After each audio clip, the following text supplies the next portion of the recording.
شاعر کہتا ہے کہ اس نے طوطی اور بلبل کی باتیں سنی ہیں، ان خوش الحان پرندوں کی زبان پر بھی آپ صلی اللہ علیہ وآلہ وسلم ہی کی باتیں ہیں۔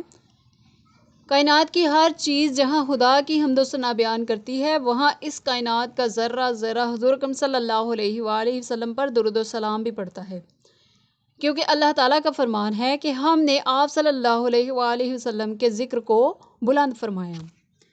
تو ایک شاعر بھی رسول اکرم صلی اللہ علیہ وآلہ وسلم کے بارے میں اس طرح شعر کہتے ہیں کہ خدا کا ذکر کریں ذکر مصطفیٰ نہ کرے، خدا کا ذکر کرے ذکر مصطفیٰ نہ کرے، میرے منہ میں ہو ایسی زبان خدا نہ کرے۔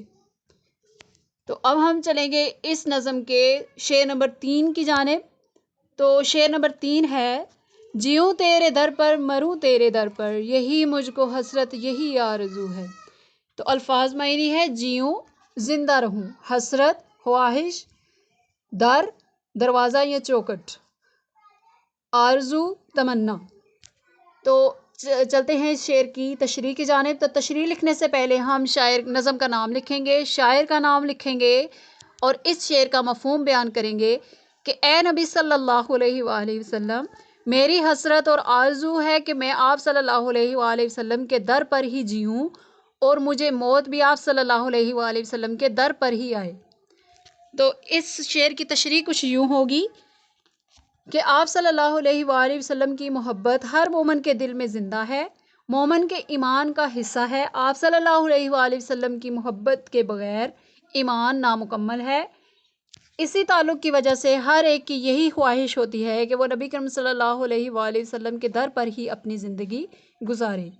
زندگی گزارنے کے بعد جب موت کا لمحہ آئے تو بھی وہ اسی در پر مرنے کی خواہش کرتا ہے۔ بلا شبہ یہ ایک بہت بڑی سعادت ہے، ہر بندہ اس سے بہرور ہونا چاہتا ہے۔ شاعر کی بھی یہی آرزو ہے: نہ چھوٹے کبھی یہ دیار مدینہ، یہ حسرت سرے آستاں لے کے جاؤں۔ یعنی کہ شاعر بھی آپ صلی اللہ علیہ وآلہ وسلم کے در پر ہی جینے اور مرنے کی تمنا اور آرزو لیے بیٹھا ہے۔